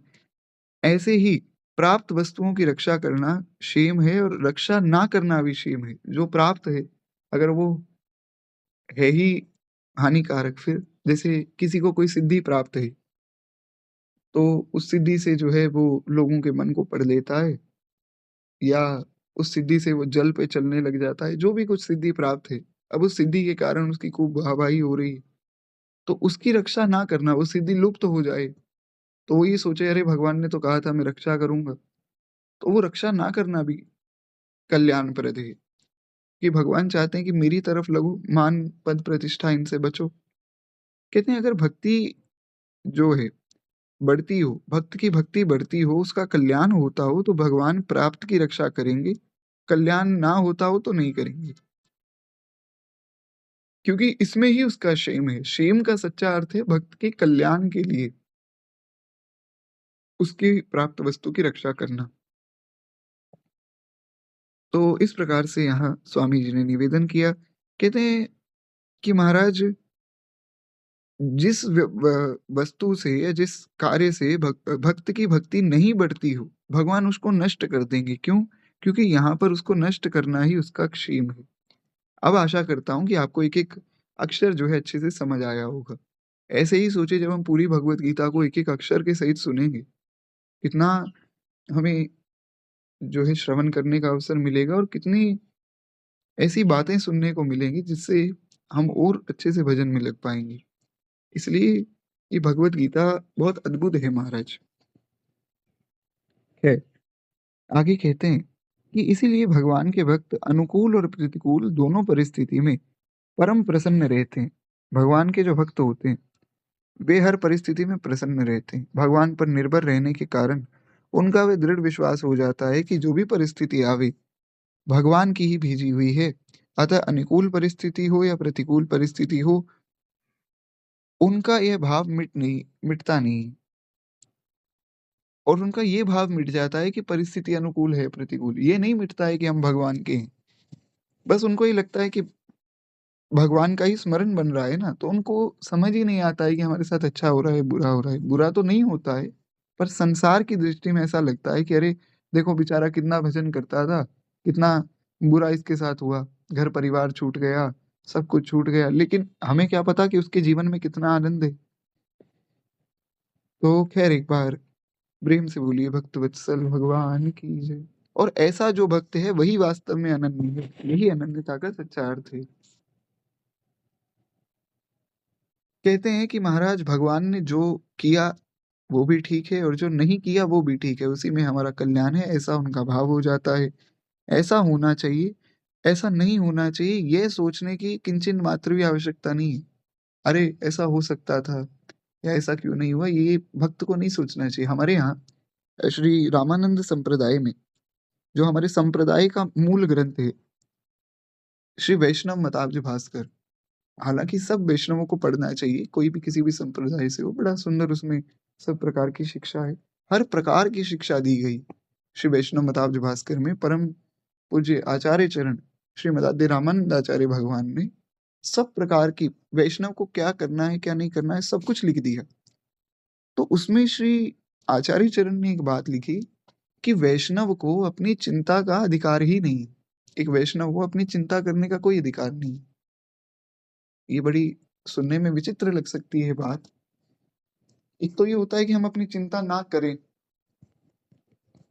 एक है कि हमें अधिकार ही नहीं है चिंता करने का। जैसे मैं कहूं कि मैं इस देश का एक सामान्य नागरिक हूँ, तो मैं कहूँ कि 500 का नोट जो है बंद हो जाए, मेरे कहने से थोड़ी हो जाएगा, तो मेरा अधिकार ही नहीं। तो अब मैं बैठ के चिंतन करने लगूं 500 का नोट बंद होना चाहिए या नहीं होना चाहिए, होगा तो फिर क्या होगा और नहीं होगा तो क्या होगा, तो ये मेरा चिंतन व्यर्थ हो गया ना, क्योंकि ये मेरी मूर्खता है। ना तो मेरे अधिकार में वो वस्तु है और ना ही मैं कर सकता हूँ। तो अब मैं बैठकर सोचता रहूं कि महाराज मेरे जीवन का आगे क्या होगा, क्या नहीं होगा, ये मूर्खता है। क्योंकि जब मैं शरणागत हो गया हूँ तो फिर भगवान देखेंगे ना क्या होगा। तो इसलिए हमें इसमें समय व्यर्थ नहीं करना चाहिए। ये केवल हमारा समय व्यर्थ करने के लिए बातें। अगर हम वैष्णव हैं, अगर हम शरणागत हैं, तो जो श्री ठाकुर जी करें, जोई जोई प्यारो करे सोई मोहि भावे। कितना प्यारा भाव कहा श्री महाप्रभु हरिवंश चंद्र जी ने कि जो जो श्री ठाकुर जी करें, जो जो श्री प्रियालाल करें, वही हमें भाता है। और जो हमें भाता है वही श्री ठाकुर जी करते हैं। ये बात भी कही, दोनों बातें उन्होंने कही। तो इसलिए भगवान के विधान में कभी शंका नहीं करनी चाहिए। एक बार प्रेम से बोलिए भक्त वत्सल भगवान की जय। आशा करता हूँ मेरी आवाज जो है वो क्लियर आ रही होगी आप लोगों को। जी। तो खैर कहते हैं कि कारण कि हम सदा भगवान के ही हाथ में हैं और भगवान सदा हमारा वास्तविक हित करना चाहते हैं, इसलिए हमारा अहित कभी नहीं हो सकता है। तात्पर्य यह है कि भक्त का मन चाहा हो जाए तो उसमें भी कल्याण है, और मन चाहा ना हो तो भी उसमें उसका कल्याण ही होता है। तो कहते हैं भक्त का चाहा और ना चाहा उसका कोई मूल्य नहीं। ये भी एक विशेष बात है। जैसा मैंने भी कहा कि मैं चाहूं कि 500 का नोट बंद हो जाए या ना चाहूं बंद हो जाए, उसका कोई मूल्य है ही नहीं, क्योंकि वो मेरे अधिकार में ही नहीं है ना। तो भक्त जो चाहता है या नहीं चाहता है उसका कोई मूल्य नहीं है। हाँ, भगवान के लिए है। अगर भगवान को उचित लगता है तो भगवान तुरंत प्रदान कर देते हैं। जैसे मैं आपको एक उदाहरण देता हूँ, बहुत जल्दी भगवान की कृपा हो जाती है।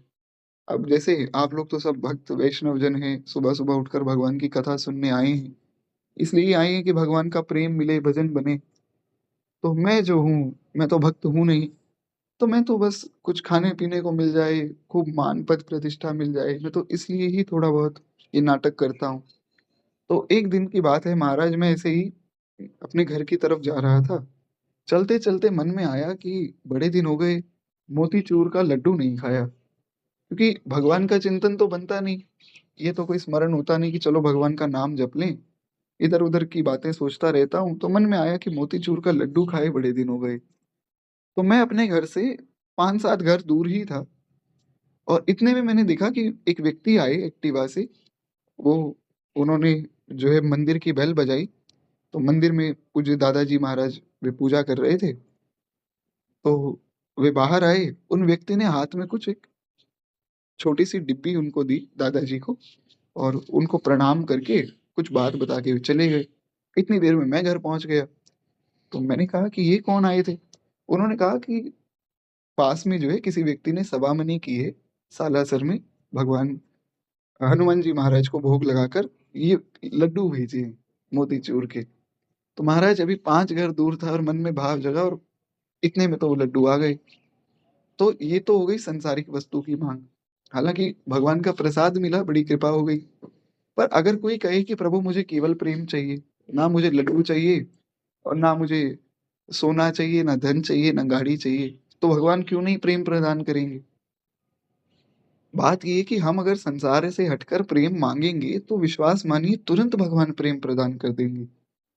श्री काकभूषुंडी जी को भगवान ने कहा, "भैया काकभूषुंडी, मैं बहुत प्रसन्न हूँ तुम पर। तुम जो माँगना चाहो माँग लो।" तो काकभूषुंडी जी ने कहा, "प्रभु प्रसन्न हैं तो फिर तो मेरे मन में एक इच्छा है।" भगवान ने कहा, "माँगो, क्या चाहिए? तुम्हें सुंदर रूप दे दूँ? तुम्हें इंद्र का पद दे दूँ? इंद्र छोड़ो ब्रह्मा का पद दे दूँ? या चलो ऐसा करते हैं, मैं तुम्हें सिद्धियाँ दे देता हूँ सब प्रकार की। या तुम्हें जो है समस्त संसार का त्रिलोकी का राजा बना देता हूँ।" काकभूषुंडी जी ने कहा, "प्रभु आप तो बड़े चालाक हैं।" "क्यों महाराज?" बोले, "आपने सारी बातें कह दी लेकिन ये नहीं कहा कि मैं तुम्हें अपनी भक्ति दे दूँ। मुझे तो आपकी भक्ति चाहिए।" और भक्ति भगवान ने प्रदान कर दी तुरंत। तो भगवान तुरंत प्रदान कर देते हैं। भगवान के घर में कोई देर नहीं है, ऐसा लोग कहते हैं ना, देर है अंधेर नहीं। वो देर हमारी तरफ से हो जाती है क्योंकि हम पूर्ण रूप से समर्पण कर नहीं पाते। आप पूर्ण समर्पण करके देखिए, भगवान सारी व्यवस्था बनाते हैं। खैर एक बार प्रेम से बोलिए भक्त वत्सल भगवान की जय। कहते हैं कि जो व्यक्ति अनुकूलता में प्रसन्न हो जाए और प्रतिकूलता में खिन्न हो जाए, प्रतिकूलता में भगवान से रुष्ट हो जाए, तो वो फिर भगवान का दास है ही नहीं। प्रयुक्त अप्रत्युत जो है वे अपने मन का दास है। इसलिए वास्तव में योग नाम जो है भगवान के साथ संबंध का है और क्षेम नाम जीव के कल्याण का है। इस दृष्टि से भगवान भक्ति के संबंध को अपने साथ दृढ़ करते हैं और ये तो भक्त का योग हुआ और भक्त के कल्याण की चेष्टा करते हैं, ये हो गया क्षेम। तो योग वास्तव में क्या है? अप्राप्त वस्तु की प्राप्ति कराना तो योग है, वो ठीक है। लेकिन भगवान भक्त को अपने साथ जोड़ लेवें, ये है योग। और क्षेम क्या है? क्षेम है भक्त के कल्याण की भगवान चेष्टा करें, ये है क्षेम। तो हमारा वैष्णवों का जो योग और क्षेम है वो अलग है।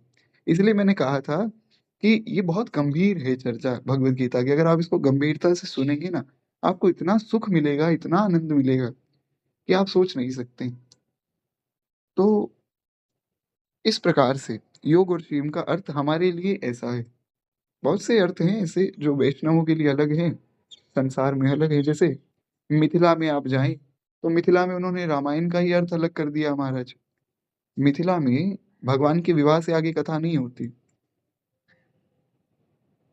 भगवान के विवाह तक की कथा होती है। हमारे रेवासा धाम में भी ठाकुर जी के विवाह तक की कथा होती है क्योंकि वहाँ तो माधुरी लीला है। वहाँ तो केवल और केवल जो है माधुरी ही है ना। सब रसिक जन ही परम रसिक जो हुए श्री स्वामी अग्रदास जी महाराज हुए, साक्षात चंद्रकला जी के अवतार हुए। तो वहाँ उसके आगे की कथा नहीं होती, रावण आया, रावण किशोरी जी को ले गया, ऐसा कुछ भी नहीं होता है। वहाँ तो महाराज भाव ही कुछ अलग है।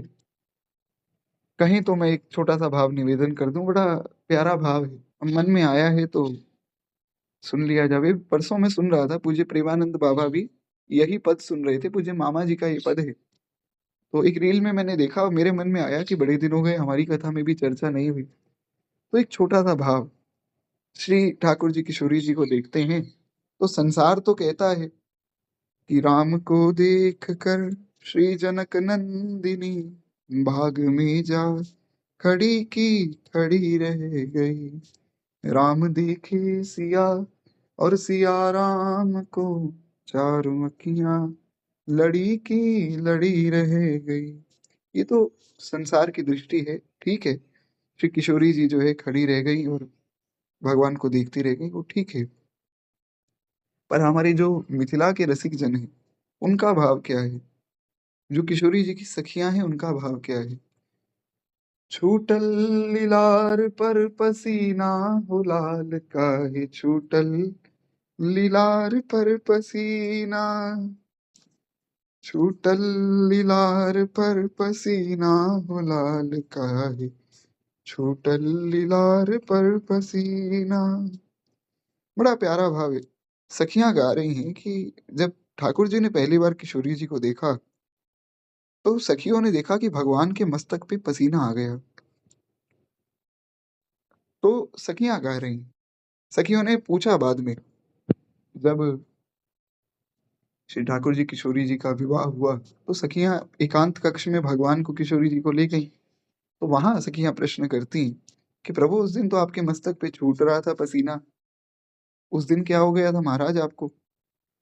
छूटल लीलार पर पसीना हो लाल काहे, छूटल लीलार पर पसीना। शरद के प्रभात रहे नाही दोपहरिया, और ना ही रहे जेठ के महीना हो लाल काहे, छूटल लीलार पर पसीना। सब सखियों ने कहा कि महाराज, तो शरद ऋतु चल रही है, इतनी ठंड है, और खैर दोपहर भी नहीं है। ठंड भी हो तो दोपहर में भी कई बार थोड़ी सी हल्की हल्की गर्मी लगती है। तो ना तो दोपहर है और ना ही जेठ का महीना है। हो लाल काहे छूटल लीलार पर पसीना। बड़े संकोची ठाकुर है ना, तो इसलिए भगवान के मस्तक पे पसीना छूट रहा है। देखते वैदेही के विदेह हो गए लन। यानी कि श्री वैदेही जी को जब आपने देखा, श्री किशोरी जी को देखा, तो आप विदेह हो गए। विदेह हो गए मतलब अपने शरीर की सुध को ही भूल गए, अपने आप को ही भूल गए। सियाजू के प्रेम के अधीना हो लाल काहे, छूटल लीलार पर पसीना। छूटल लीलार पर पसीना हो लाल काहे, छूटल लीलार पर पसीना। श्री सियाजू के प्रेम के अधीना। सखियां कहती हैं कि श्री किशोरी जी के प्रेम के अधीन होकर आपके मस्तक पे पसीना छूट रहा था। नेह निधि नारायण सियाजू अंगूठी। मामा जी का पद है ना, तो मामा जी कहते हैं कि नेह निधि नारायण और सियाजू अंगूठी, और आप कौन हो? तो अंगूठी के भैला नगीना हो लाल काहे, छूटल लीलार पर पसीना। मामा जी ने कहा कि हमारी किशोरी जी तो एक बड़ी अनमोल अंगूठी हैं, और उस अंगूठी का नगीना कौन है? वो आप हैं। यानी कि हमारी युगल उपासना है ना, तो अंत में दोनों को ही प्रणाम मामा जी ने किया। तू है अंगूठी के नगीना हो लाल काहे, छूटल लीलार पर पसीना। बड़ा प्यारा भाव है। एक बार प्रेम से बोलिए श्री मामा जी महाराज की जय। तो कहने का आशय है कि वैष्णवों का जो हर विषय वस्तु को देखने का एक नजरिया है, वो अलग होता है।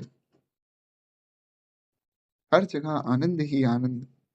मृत्यु से सब लोग डरते हैं। कबीरदास जी ने कहा, जिस मृत्यु से सब जग डरे, मेरे मन आनंद।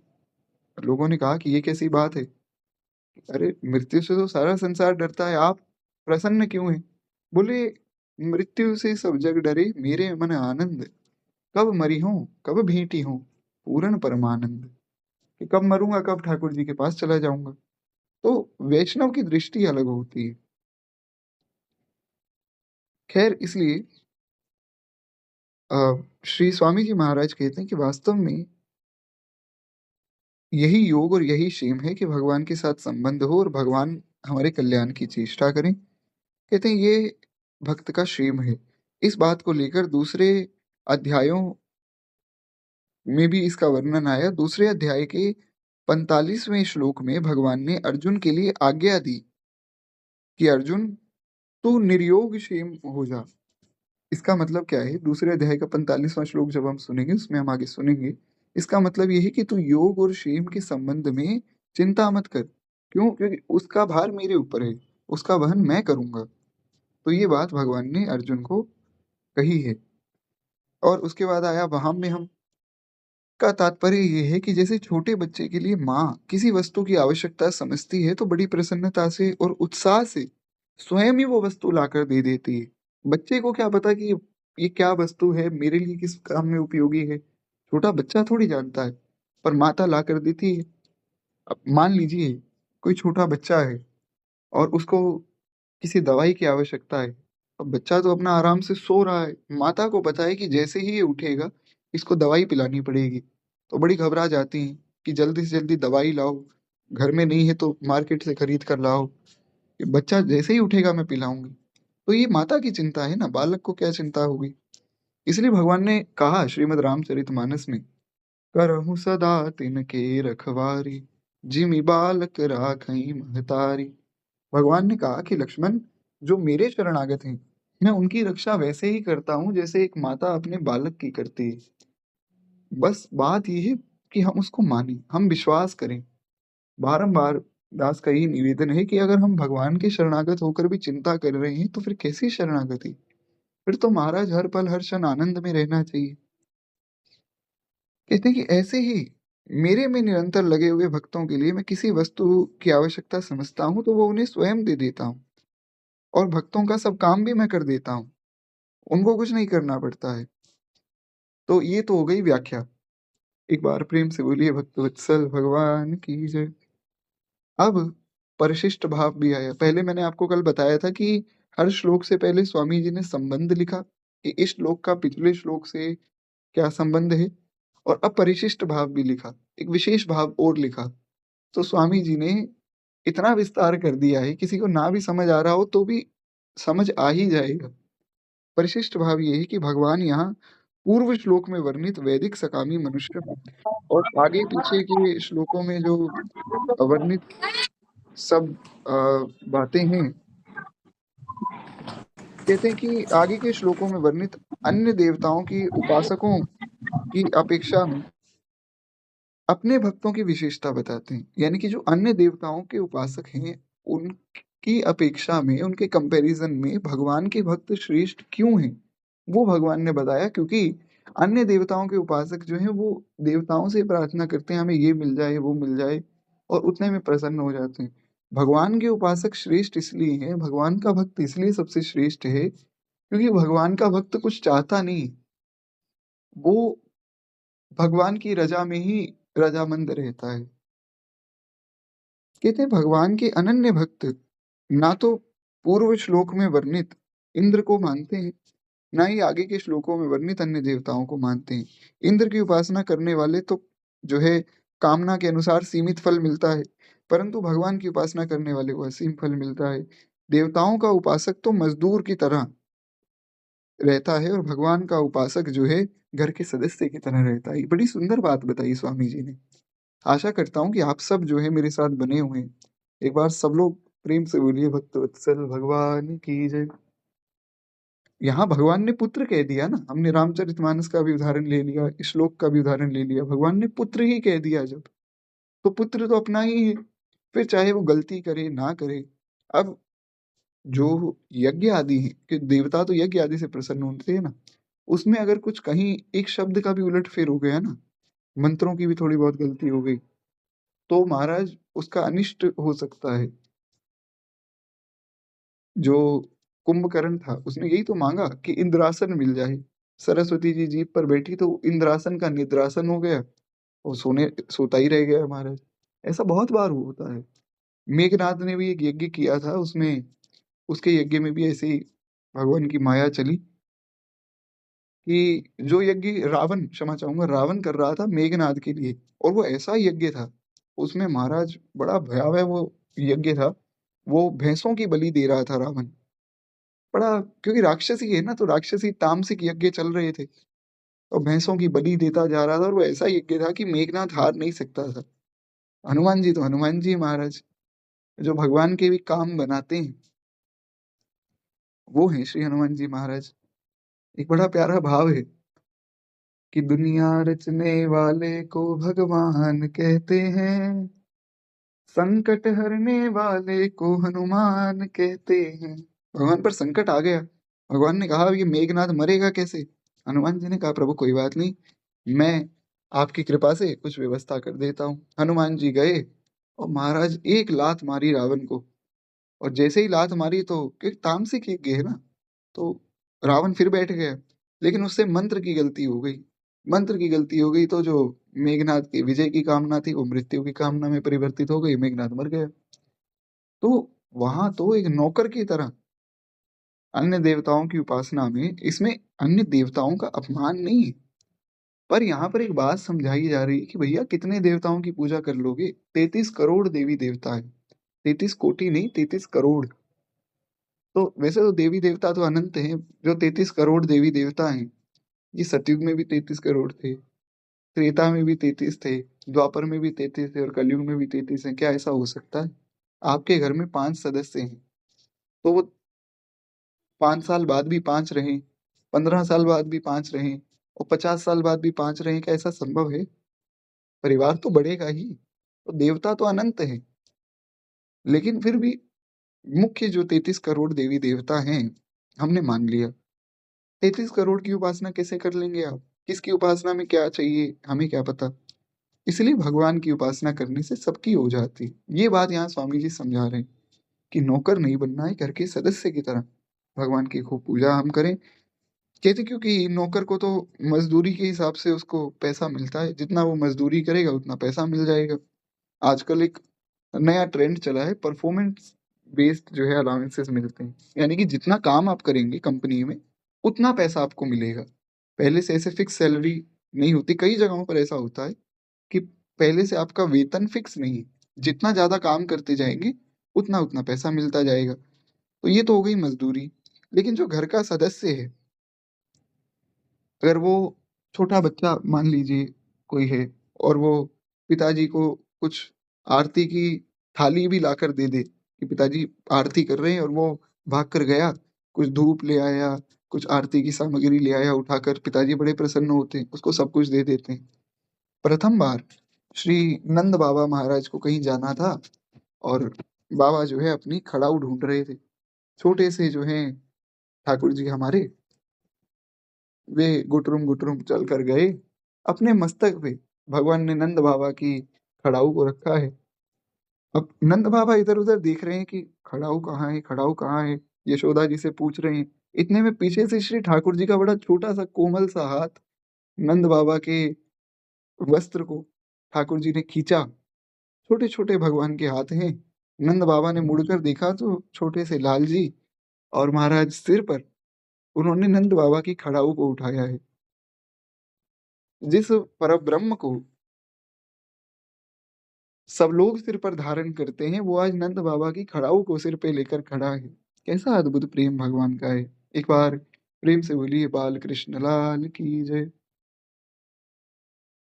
तो जैसे ही नंद बाबा ने देखा महाराज नंद बाबा तो रोने लगे, बड़े आनंदित हो गए और खूब जो है दान किया है, हीरे मोती बाँटने लग गए। माँ यशोदा ने पूछा कि आज तो ऐसा कुछ विशेष दिन भी नहीं है, आज आपको क्या हो गया? तो नंद बाबा ने कहा आज हमारा लाला जो है हमारे लिए खड़ाऊ लेकर आया। इसी प्रसन्नता में हम सब कुछ बाँट रहे हैं। खूब गाय का दान कर दिया, हीरे मोती गरीबों को दान कर दिए, खूब आनंद का उत्सव मना लिया। तो घर का छोटा बच्चा अगर इतना सा भी काम कर दे तो लोग प्रसन्न हो जाते हैं। तो इसलिए भगवान की उपासना में बहुत लाभ है महाराज। अनन्य भक्त वे हैं जिनकी दृष्टि में एक भगवान के सिवाय अन्य कोई सत्ता नहीं। एक भगवान के सिवाय मतलब भगवान के सिवाय दूसरी कोई सत्ता नहीं। उत्तम के अस बस मन माहि, सपनेहु आन पुरुष जग नाहि। रामचरितमानस में अरण्य कांड में आया कि सबसे उत्तम भक्त कौन? सपनेहु आन पुरुष जग नाहि। दूसरा कोई पुरुष है ही नहीं। पतिव्रता जो उत्तम है। ये पतिव्रताओं का लक्षण आया है अरण्य कांड में। उसमें बताया गया 3 प्रकार की पतिव्रता बताई श्री गोस्वामी जी ने। तो उसमें गोस्वामी जी ने कहा कि जो सबसे उत्तम पतिव्रता हैं, उनका स्वरूप क्या है कि वो स्वप्न में भी दूसरे पुरुष को नहीं देखती हैं, ऐसा। तो ऐसा ही अनन्य भक्त कौन है, जो स्वप्न में भी भगवान को छोड़ के और कुछ नहीं देखता है। तो इस प्रकार से योग क्षेमं वहाम्यहम् भगवान साधकों को साधक को जो है उसके लिए आवश्यक साधन सामग्री प्राप्त कराते हैं और प्राप्त साधन सामग्री की रक्षा करते हैं। यही भगवान का योगक्षेम का वहन है। यद्यपि भगवान सभी साधनों का योगक्षेम का वहन करते हैं, तथापि अनन्य भक्तों का योगक्षेम विशेष रूप से वहन करते हैं। भगवान ने कहा है कि समोहम सर्वभूतेषु नामे द्वेष्योस्ति न प्रियः। मैं सारे संसार को एक समान देखता हूँ, ना मैं किसी से द्वेष करता हूँ, ना कोई मुझे प्रिय है। लेकिन ये भजन्ति तुम भक्ता अमिते तेषु चाप्यहम्। अगर तुम मेरे भक्त हो ना, अनन्य भाव से मुझे भजते हो, फिर जो है मैं तुमसे विशेष प्रेम करता हूँ। करें भी क्यों ना, अभी एक कल की ही घटना है, परसों की घटना है शायद। तो मैं कहीं आ रहा था बाज़ार में, तो श्री खाटू श्याम जी जो हैं, उनके कुछ भजन चल रहे थे कुछ। तो मैं बाज़ार में ही था तो मैंने सुना, उसमें एक बड़ी प्यारी बात उन्होंने कही, जो भजन गा रहे थे। उन्होंने कहा कि बाबा, मैं 250 किलोमीटर दूर से जो है तेरे धाम में आया हूँ और तू जो है 70 किलोमीटर दूर मुझे लेने नहीं आ सकता। 70 कहा था या 7 कहा था, ऐसा कुछ उन्होंने कहा था। खाटू श्याम जी का दर्शन करने जाते हैं तो पहले रींगस का गेट आता है। तो बोले मैं वहाँ रींगस के गेट पे खड़ा हूँ, तो अब जो है इतना दूर मैं चल के आया हूँ, थोड़ा दूर आप भी चल के आओ। लेने आजा खाटू वाले, ऐसा कुछ बड़ा सुंदर उन्होंने भाव गाया, क्षमा प्रार्थी हूँ, याद नहीं है। हाँ, लेने आजा खाटू वाले, रिंगस के उस मोड़ पे। तो उन्होंने कहा कि बाबा मैं सारा संसार छोड़ के तुम्हारे पास आया हूँ, थोड़ा-सा तुम भी आओ। तो ऐसे ही यहाँ पर भगवान का जो भक्त है, अनन्य भाव से जो भजता है, भगवान सोचते हैं कि देखो ये सब कुछ मेरे लिए छोड़ आया, तो अब इसका मेरे सिवा दूसरा कोई नहीं। इसलिए भगवान उसका विशेष रूप से आदर करते हैं। कहते हैं कि जैसे प्यारे बच्चे का पालन माँ स्वयं करती है और नौकरों से नहीं करवाती। बाकी लोगों का तो हमने सुना, कार्तिक महात्म्य की कथा में भगवान ने कहा कि जो व्यक्ति कार्तिक का व्रत करेगा, इंद्र आदि सब देवताओं को कहा कि तुम इनकी रक्षा करोगे। लेकिन जो बालक है, आजकल तो महाराज बहुत स्थिति खराब है, मैं देखता हूँ कि माताओं को समय ही नहीं है अपने बच्चे का पालन-पोषण करने का, बड़ा भयावह समय है। लेकिन जो विशुद्ध भारतीय नारी है, जो माता है, वो अपने बालक का पालन स्वयं करती है, नौकरों से पालन नहीं करवाती। ऐसे ही भगवान अपने भक्तों का पालन-पोषण स्वयं करते हैं और किसी को नहीं कहते हैं। अब करमैती दीदी जो हैं, वे खड़ी हैं, कठिन काल कलजुग में करमैती निष्कलंक रही।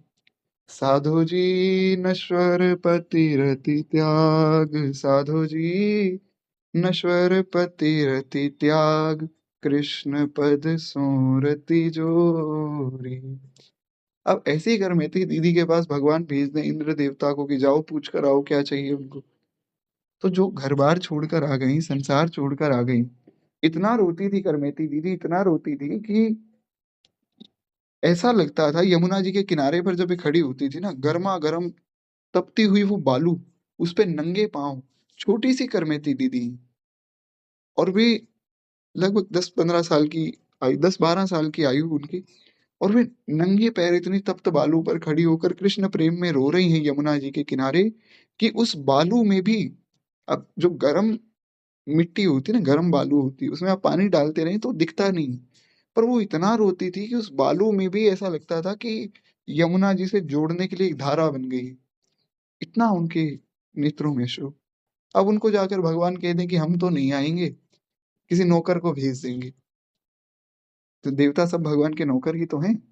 हम सभी नौकर हैं, दास का मतलब नौकर ही तो हुआ। तो ऐसा नहीं हो सकता है, उनके लिए तो भगवान को जाना पड़ेगा। शबरी जी बाट जो रही हैं कि राम आएँगे तो अंगना सजाऊँगी, दीप जला के दिवाली मैं मनाऊँगी। कितना-कितना भाव किया शबरी माता ने, और वहाँ भगवान कहते कि जाओ सूर्य नारायण आप चले जाओ। तो क्या उनको वो सुख मिल पाता जो राम जी के आने से मिला? तो ऐसे भक्तों का योगक्षेम का वहन तो भगवान स्वयं करते हैं। एक बार प्रेम से बोलिए भक्तवत्सल भगवान की जय। जैसे भक्त को भगवान की सेवा में आनंद आता है, ऐसे ही भगवान को भी भक्तों की सेवा में आनंद आता है। ये यथा माम प्रपद्यन्ते तांस तथैव भजाम्यहम्, भगवान ने कहा। तो एक बार प्रेम से बोलिए भक्तवत्सल भगवान की जय। इस प्रकार हमारा 9वें अध्याय का 22वां श्लोक जो है वो पूर्ण हुआ। अब काफ़ी जो है विस्तरित हैं ये सब श्लोक। तो जो हमारा अगला श्लोक है, उस पर हम चर्चा कर लेंगे शाम को। शाम के समय में 7:30 बजे हम जुड़ जाएँगे, या प्रयास करेंगे 7:30-8 बजे तक जुड़कर एक जो हमारा श्लोक रह गया, क्योंकि अब वचन दिया है तो नियम तो पालन करेंगे ही। तो वो उस श्लोक की चर्चा हम शाम को कर लेंगे, क्योंकि अभी जो है उतना विस्तार हो नहीं पाएगा। पुनः थोड़ी-सी